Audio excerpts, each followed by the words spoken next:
Rondai, Brenda Marina, Militanga Family. Lady dispute. No, Mr. Romano. She's a little chihuahua. She's a little chihuahua. She's a Baconemos. Maradi Basiro.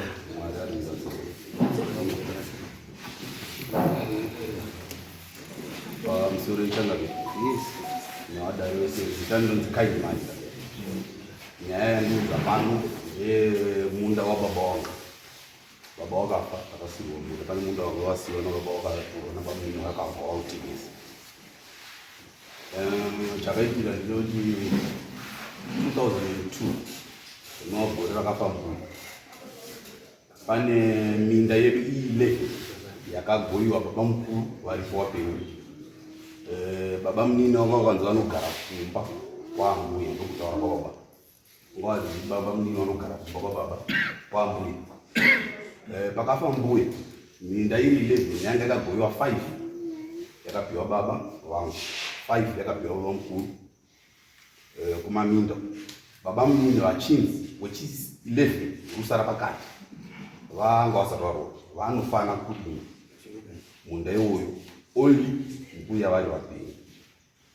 Buya Kanawasha Ika, Mundeo way to your Baba.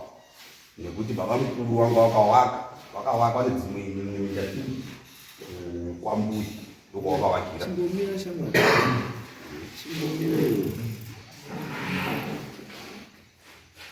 You told the input is speaking.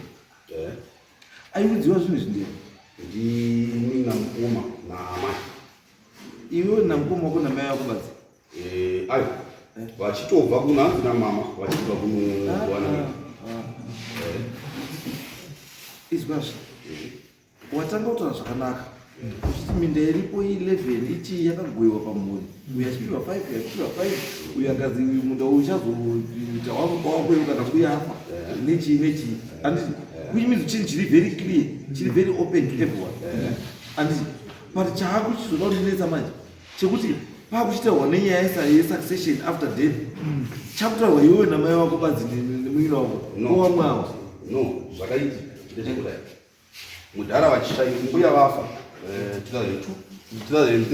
2002 takatori mumutosho wakabva watorima nababa vangu vari pavari vapiri 2003 April baba wakabva washaya takakohwa tapera tobva tagara amai nekushayawo ndofuka zvikwanisiro zvekuti vazenge vachirima minda yechiisa vanga umwe pomwe chakaurima pomwe waregedza achikudaro chidako saka nguva zhinji yemuno takazongohakawo isusu tachikura ndakambobvunza baba mukuru ndikabvunza sekuru vanga varipo baba munin'ina wababa wana baba tikavabvunza zvikanzi nyaya yemunda iyoyo ichiri kunetsa chichazoita vakomana vacho vese vaako tozotaura andikakuziva zvauri kutaura zviri kuconflicta uzotaura iwo kuti zvinhu zvakashiyiwa kudhara izvi. So what was the purpose of you consulting again pakafa kwako? No, handisiri ndakaconsult. Andiani akaconsult? Right. Munda pakuti ticharambe tichiurima baba vafa ndo pakatotanga dispute amai vakamiswa kurima munda iwo. Nani manje? Nababa mukuru nasekuru. Nenyina wababa vangu. Izvo zviri kurevei? Tobva tabvunza sekuru ndopatakanzi munda muda munda here ndokwanise kupa imwe munda. Zvakaita kuti tazoti kurei ini ndakavakawo kwangu ndakavakira kudzasi mukoma wakatowaka kwawakawaka zvekuti stendi yamukoma inototi hafu yacho iri mumunda yedu 5 yatunzi ndo yedu imwe hafu yacho itori kumunda hapana munhu akataura ini izvaibama ari kuti akati nyaya yeminda iri kunesa ndiani right pane nyaya yangu changamire ndikuda ndira kuti tifambe so that munhu wese anofanira kunge aripo anofanira kunge aripo ndokuti nyaya yedu ikurumidzota sei ndati akati nyaya yeminda iri kunesa ndiani sekuru wacho aripi sekuru wakazoshaya wakashaya aiti chiri kunesa chii hanzi zvinoda vakomana vacho vano vese varipo vakomana wapi na right vakomana vana vavo manje baba mukuru nababa munini right baba mukuru nababa munini varipizvo baba mukuru varamba kuuya baba munini handisi kuziva kuti varipi asi samoni kumba kwavo rakaita so what it means ka vanhu vari panapa tese katine chatoziva waridhenia wako uzazumbewa. Saka can we safely say kuti tingakwanisa kuconclude on anything iwo wanhu wasipola tu right kana ndichikumbirawo dare ndechekuti zviri kuitika kumba uku ndezvekuti vana baba vangu vacho vari pagara hapana munhu anotaura chokwadi especially baba mukuru. Ndandichikumbirawo kuti dai dare raikwanisa kundibatsira because inyaya yanetsi munda uyu wakatotengeswa vanhu vakatengeserwa ndofunga zvaibva 3 but tine 1 wacho ndiye ari kuramba ari kunetsa because munda uri kunetsa takamboenda kwasabhuku tikataura nasabhuku sabhuku akataura kuti munyaya yemunda une dispute yamambomira tanzwa nyaya chakamira sei tikaenda kwaishe mukoyi akamisa vanhu vanga vatengeserwa pane 1 ari kunetsa vamwe wacho vakato aitanzi anga ari ailingana magaya ndiye akazinga mulinge pavainzira vakata 7,000 iri chicha South Africa aitusendwa message kuna sabhuku. Saka nyaya nandikumbira ndeyekuti izona baba wangu izvozvatureni wati wakatengeserwa vanhu vangani 3 nani nababa mune baba mune zvari avapo anobona dambudziko rinozotaura zvandoti ndikuonesi kuti uone kuti kana tikufamba tifambe tese zvizizi zvakanaka handiti panofa vabereki wako mabeneficiary estate yawabereki wako ndiwe nevamwe masiblings ako havasi vazukuru. Minda yetutora nezvayaka kuti tutora minda yambuya ende wana mbuya wachirimo ndo mabeneficiary echi. Saka when it comes to nyaya yeminda iwewe yes you were told kuti makapiwa but wanofana kunga kutaura kuti uyu apa waripo and why are they not forthcoming? right ndosana ndati ndikukumbira wadare kana zvichibvira kuti vavepo zvikunyatsoa kana zvichibvira ndikumbira dai paine kana zvinokwanisa kuitika vaitwa kunzi vauye vanhu ivavo because havambouyi I know havauyi ende baba mukuru ndatombozama ndazama patori napana havauyi kana paine zvinokwanisa kuitwa nedare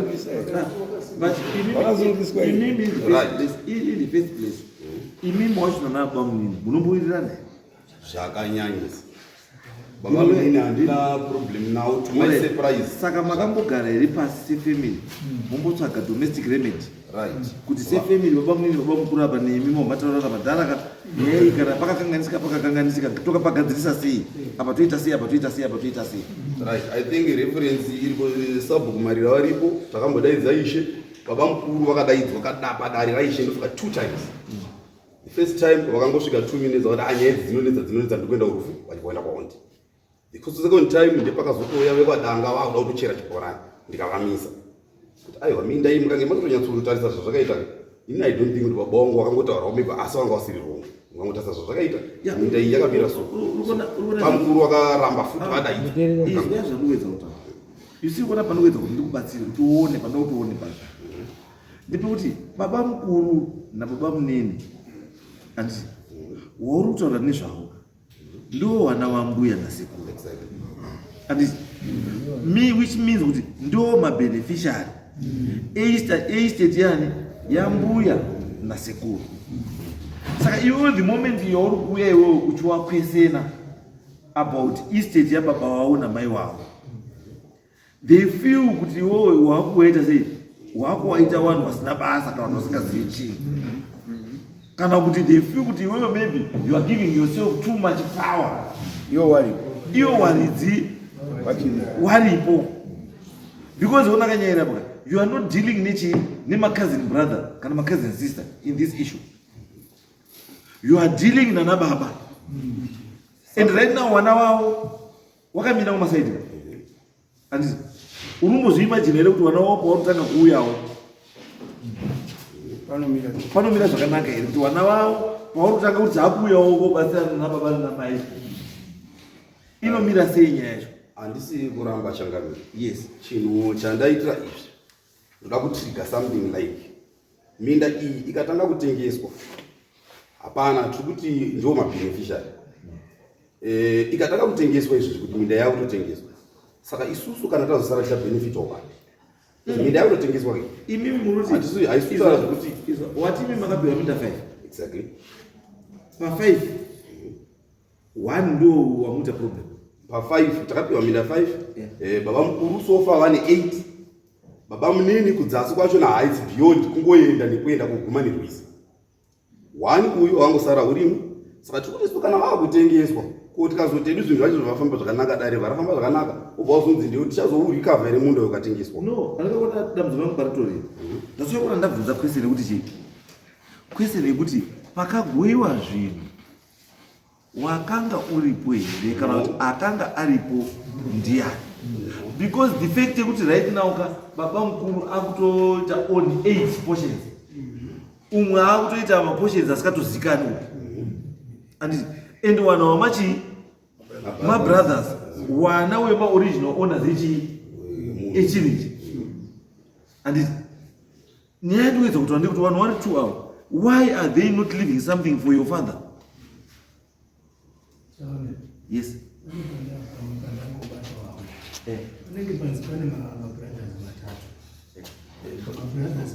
Kaminda yanzi 11. Kaminda 11 ndakona pashiwa pakanzi mwakanzi 5. Minda yaba wamini chitwanzozwisisa kuti kaminda chaiche against ini ndo mandakana neno data queen kuti 551 what does it mean? Okay. Was and the one panofa mbuya one yo unobva watokucheta uchibva waende manje waucheta one. Okay, fine. Ndofunga ndatsanangura apa pasinonzwisika. Tati mbuya waigara kumba kune kumaminda. Kumaminda kumba kwa mbuya automatically kwakanzi ndekwabamunenge last born. Ndokwakagara kune minda haamunda chaipo. Ndokwanga even family yese ndokwanga watokugara vachitorima vachitogara kukura kwana baba wedu. Kune 11 kumaminda yakachinzika ichipiwa wakomana wangani bamukuru namutara wangu vari 2 yakaita 11. Bamukuru vanga wagara wavakira kwambuya vatori nemunda wanga wagara vachitogara pazogoiwa minda kunzi kumaminda. Bamukuru vanga wagara vari kwambuya vatovakira kwambuya vachipiwa nyenzi wechi 11 mbuya vakamuka vasipo hazvizvo zvaasati aroora akaroora mbuya vari vapenyu vanogonoita maconflicts kana kudini ngaambofanire kurima munda uyu asi ndewakini baba wangu ini. Saka pakatofa mbuya 2002 wakatorima zveshuwa ndiripo tikatokohwa 2003. Izvazvo ukona banoizwa zvaro kuti nyaya yekupesinyeso zvinoneka inini handisi kuti angasati aroora ndiani bamuni vakutengesa munda mina ndopano mbuya kaipa baba munini akazi ngaambofanira kurima usinzi asati aroora handisi kana aroora angaruzoendera akanzi kana aroora anorima munda iwoyo but kwake kuzasi kwambuya. If anything happens with you anorima apa handisi uona here zvandopedza kuda kuti uone mati haasati aroora anorima apa asi still aroora anorima futi babi ipapo saka ndepani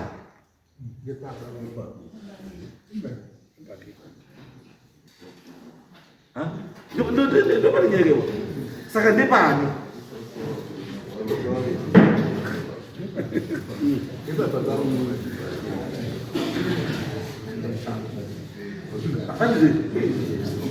saka ndepani maybe matongerwa iri pakari kacho changavirira handisi kuziva because even kana kuti bamunini vakaparima kana kuti vane right kupavaka vari kunyatsoviziva bamunini vanogogara kwavo kana kubva kwacho vanogogara kwavo ende hapana kubvira paipa izwa. Let me give you an example. Ndoshandisa example yomubaminyu muri vakomana vangani 3 right. One first born mukomana mukuru vhazi munda wako wechipiri wovhazi munda wako wechitatu wovhazi munda wako handiti pavhazi munda wechi4 handiti mukomana number 3 ndiye acharima munda iwowo handiti munda umwe wacho ucharimwa nemukomana number 2 vamudiki and mbuya wabvafa mai wenyu wabvafa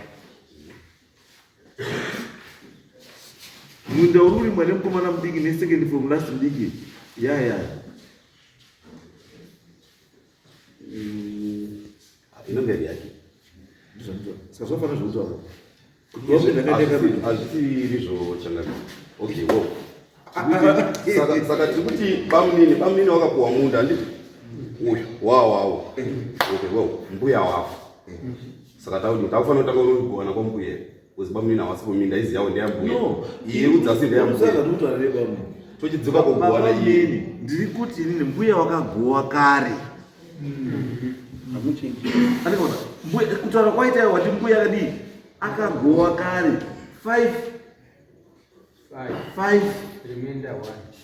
wakaita remainder 1 yasara ndiye akanzi uyu ndiye achadii acharima chakamira ndandichikumbirawo kuti tidai kwakumira mamusingakwanisi here kundipawo munhu anokwanisa kuti aende kunoona zviri paground taona zviri paground toona hedu mashezi acho kuri kugara baba mukuru kuri kugara baba munini nemamirire eminda yacho izwa zvipa ini chandogeza kuda kubatsira ndechekuti isusu kana mese baba munini newe mhuri dzese muri in agreement kuti mbuya wakasiya ashare uzwa ndopane nyaya ipapo are you in agreement kuti mbuya akasiya ashare yes maba tiri in agreement right saka kana mbuya wakasiya ashare mashero ndo anokusana ndikuti kana muri in agreement kuti mbuya akasiya adi ashare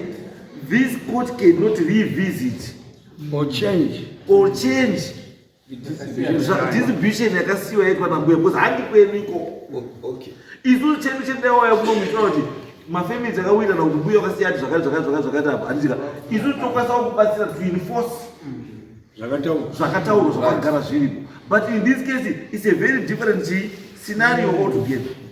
Muri kutoti mimi uyu nekwake asi ndakuzwawo kuti mambo madii mambotumawo munhu amboonawo mashare acho kuti which means kuti sharing yakatoitwa nambuya hauzi kutowirirana nayo because pane arikuratidza kuti ane zvakadii zvakawandisa umwe ane zvishoma saka vane zvishoma watosai kuda kukombanzeta changamiri ndofunga maybe pamwe ndakanganisa kunzwanana mbuya vakasiya vashere zvishuwa mbuya vakadii vasiya vashere mashere vakaita mambuya mamanzwisisa here andataura ndati pane munda 1 unofanirwa uyu wakasarawo ndewe wababa wangu munda uyu mbuya vakanzi vari bamunini vakanzi vari kuno havana bvira vambourimawo ende mbuya wacho yeself ndoja kutotaura nandiri form 1 tikatorima munda iwoyo no one talks hapana zvamboitika mbuya wachifa munda takarima munda upi magoverwe ezvinhu zvekare that's why ndachikumbira kuti dai paita munhu dare rakwanisa kuuya panzvimbo rikauya panzvimbo it's okay alright gara upasi okay ndakuzwa imuri chii ndiri mukadzi wahazvere mukadzi wahazvere baba munini ari kutaura wo mukadzi wapamunini alright taura tizwa pamusoro yechangamiri inini zviri kutaurwa ndikaindi ndini erina rondai zviri kutaurwa ndikaindi uri kunyepa ndakasvika nakaindi achiri kuenda kuchikoro kuprimary ari grade 4 ndakaroorwa muna 2000 inini kusvika kwandakaita baba amiri anga akaroora umwe mukadzi aroora umwe mukadzi ndichitaurirwa ndimurume wangu ini wakati ndedhiga 1 randakapihwa kumunda kumusoro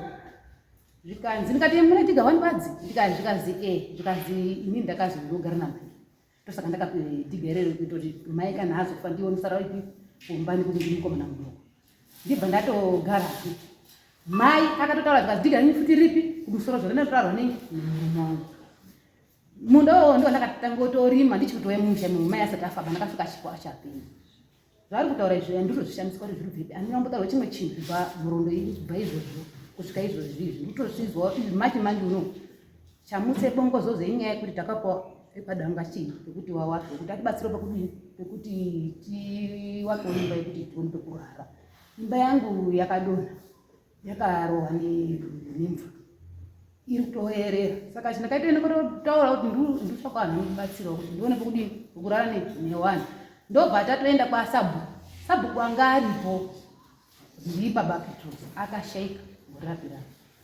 azibhuku risati ratorwa saka sabhuku pakashaika inini ndisati ndaende kumundo takanga tatotaura nesekuru toda kuti tione pekugara imba yangu yadini yadonhorera mimba zvikazi mawirirana here nani mukutaura nawo wacho zvikazi kakati zvinozoona zvinozodini ba zvinozonetsa ba unozopandukire munhu mape munhu pekudini pekugara tikati atawirirana tatokira tiri tu asi chinondishamisa ngechekuti ari kusungi akaweko mangare inini asi murume wangu hapana murume wangu acho ari kutoziye kwaari ndakatora wemurume ndisipo ndikotengese kupremier ndakasvika pasisina pamba ari kutomuhandisire nyaya iyoyi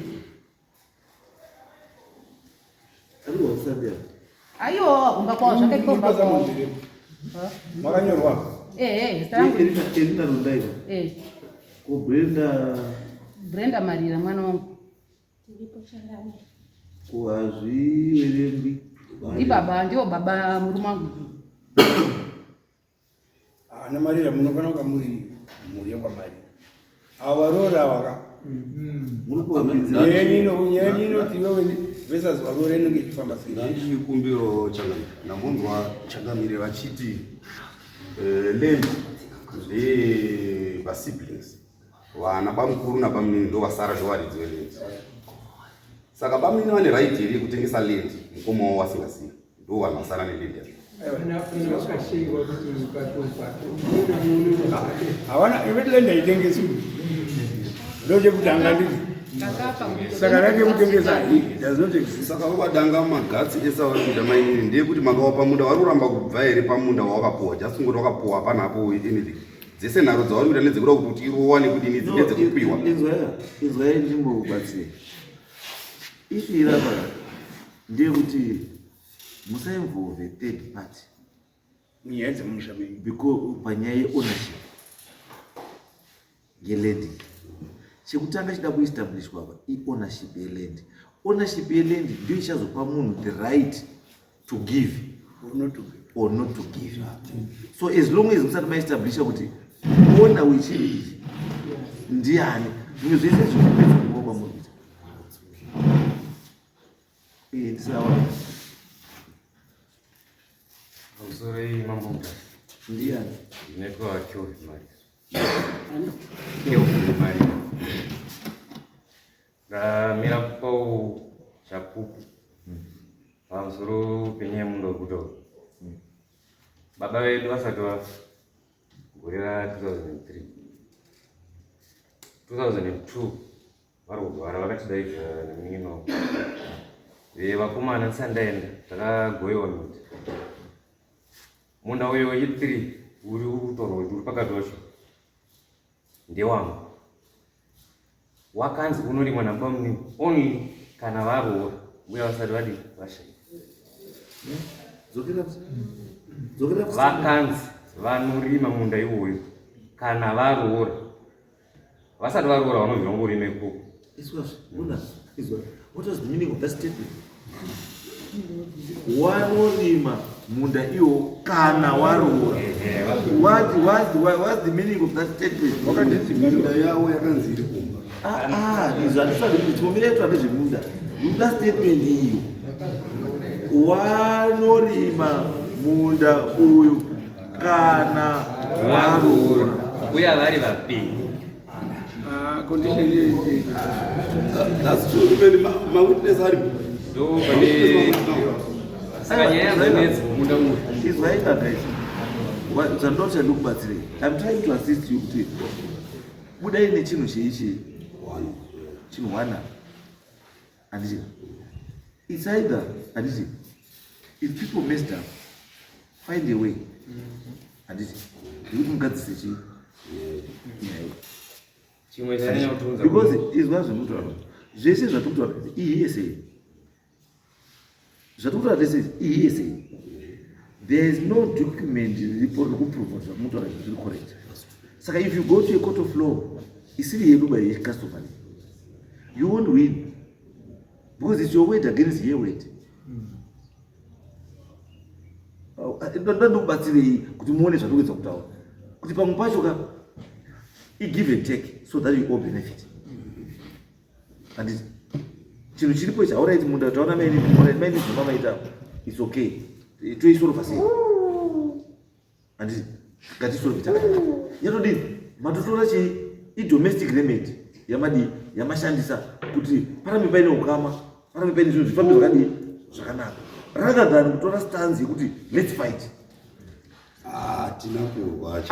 Aiwa ndikuedza kuda kubatsira kuti mamini aita ukaona nyaya yakuenda kukoti ka. Andika. Koti munhu wese anoda kuwina. Hapana dorusa. Saka munhu achaita zvese. Ndaite sei? Awini. Ndozvandibvunza. Kuti izvozvo is not necessary. Asi zvandakutaura kuti mukaenda kukoti hamukwanisi kumira baby makomana muchitaura nyaya yekuti baba wedu akasiya taura kuti lendi ndeyamo paine wana wamai mabrothers ababa waripo apo.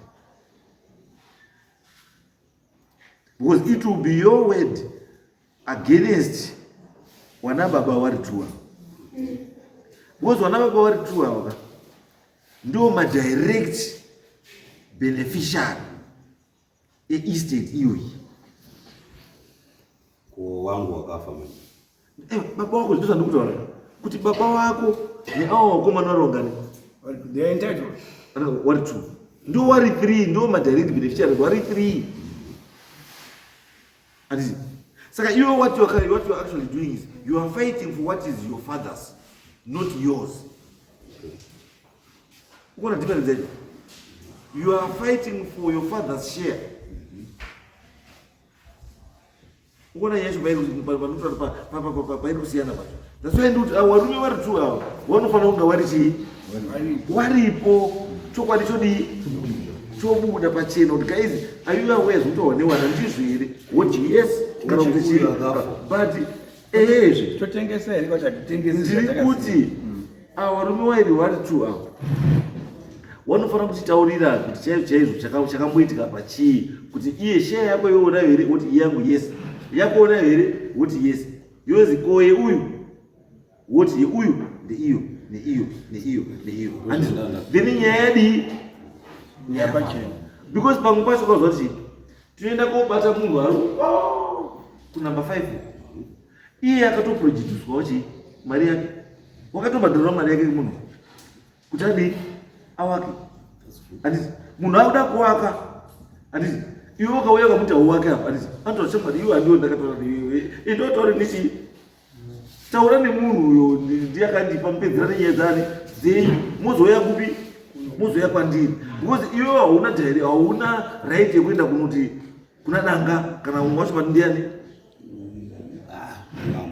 mulamba andika iwe hauna right yekuenda kuti ipopo chii iwe usadai uyo ari kutaura kuti ndo ndakapiwa nemunhu ari kuti ndiye the right kuti ona wechinhu iwe enda wapedzerana nechii paukama hwane wenyu mozouya kwandiri munitaura kuti mawirirana kuzvidii kana iri nyaya yekuti uyu anofanira kudzoserwa chii mari yake yozikana kuti anodzosera uyu mari yake ndiani andizvo ndopane nyaya ipapo kuti uyu iwe mukaenda pakati mwamaenda kuti muridzi wenyaya momuisa kuseri imi wamauya pafurati haifambi tikuti isusu torai munhu ari kuseri uku ari muhandaki ngauye papi apa apedze chii izoitona mudharamadha ndo ivanonga wabata iwo wasungisa bana kuti tsanangura kuti uyu munhu uyu rather than kunzwa anadangana nawe wese mudhara aripo mudhara nyakutengesa ndiye hazviwerengu mariyo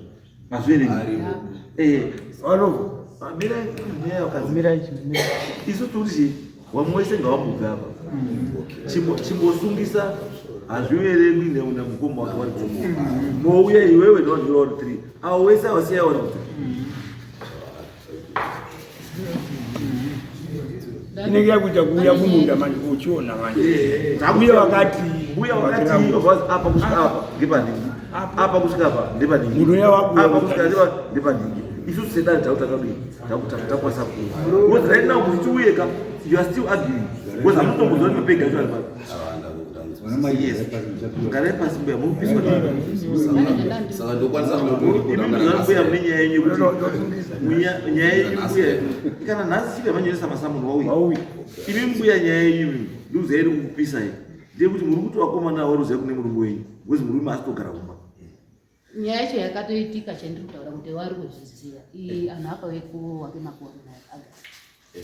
Saka wana sekuru wakabva kumusvikwana kwambuya wakauya wauya pamba patakasiyiwa papaine kicheni yakasara ne1 inini ndakaenda kowakawo kicheni pakuti imba yangu ya kicheni yobva yadonha nemvura saka iwo wakaenda kuti makadonhesa imba iyi warida uripo ndobva ndabvunza kuti mbuya tisati sakadini takadonhesa imba yakadonha nemvura makanga makuvhomora ndikati inini handirambi kuti huni dzakavhomora asi inini nyama yangu handingaivhomora mwana uinda idini ndiyaivhomorawo. Saka ndobva ndati mbuya masoko enyu makaazwa muri asi ndokumbirawo kubvunza waikutaurirai akadini kuuya kotsiura waiita kuvhomora huni asati akuchitsaiwo chii masoko. Ana mbuya yabva ati susu makatokutsai yedu totore mari. Ndikati murume wangu akasitoka uri kunorwa.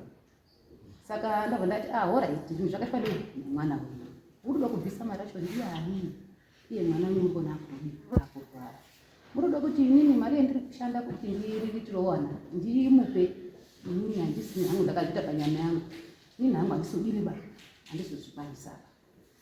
Saka pamajei rekuti ndanga ndauya nhasi makuwa angadogadzirwa mangwana acho. Saka anhu akanga arida kuuya ndinda ndiri pambuya ndemakuwa ndati kuti pamba pambuya pachibhora akabva achinja kuti twende kwete makuwa kumba kwababa mukuru.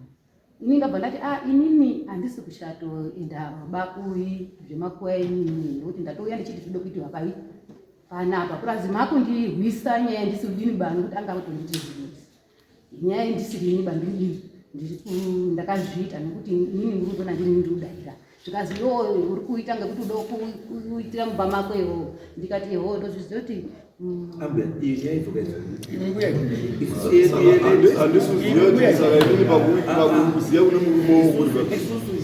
inini ndataura kuti isusu murume tichamutsvaga handisi imuzive kwani inini ndakazwa anobaba mukuru ndakabvunza ndikazi zvinhu hazvina kuitiwa pana basa akaitiwa ndati murume kwani hazi akatohwa ndiana sekuru kuendepi kuende kumako ari kuharare akataona ana sekuru kuende kuharare ndopari kuzitokwara mene mamusati magara mbuya nyaya dzekwamarira dzinogadzirwa nekwani hamupindurani nana mbuya wakabva mbuya wekutanya yekuti toda kuripwa moti havaripwi kuzi imi mbuya hazvibvumidzwe zvamutauri ava ndo basa ravo wakomanavo pakazi panoripwa vazukuru wana mbuya ivavo varipo wana wavo varipo imimi chenyu kunyarara bhozi muri kugara pamba pamakapiwa nambuya chete hamuna anza ipamushaimbuya hamutaure chinhu garai pasako makanyarwa kuti ava nehama dzavo nopedzerana imi mozwa zvine zvataurwa hamukaniminda ba imimi garai pasi imi munongobarawo nakwamarira chete wopedzerana kana vakuisana unotoita kuti upopera kuti mari yandiri kudai mari yekudii kicheni ikapwanyika baba wake uyu newakomana wenu wapenyu vanoripa musa iyo ndiyekumba kwamai wavo kana riri boso ndovanoridi ndovanorimhanya imi mamupo muri murori handiti ndiriudzizwa hangu nyaya yekuti wakanga pana pamai vasa vanga munombotaura bosa musimana kwamarira vasikana kamarira variko wakunda marira wakatezvaracho kuti wataurirawo futi it was wrong kuti wauye wachikubvunze nenyaya yekicheni haine ngawatabate wana wavo imi mamusi wana wavo kicheni yakagara yakabvunzwa baba mumwe ainobvunzwa iwo ava vakazotopopota inyaya yekuti wanga wandidaidza mumba macho wanadanga nana mulambo nanani siyanai navo imimi muchauya panapa muri wangani muri watatu mauya panapa muri watatu toizvokutaurei zvekuita namadanga taona kuti mimba kamira sei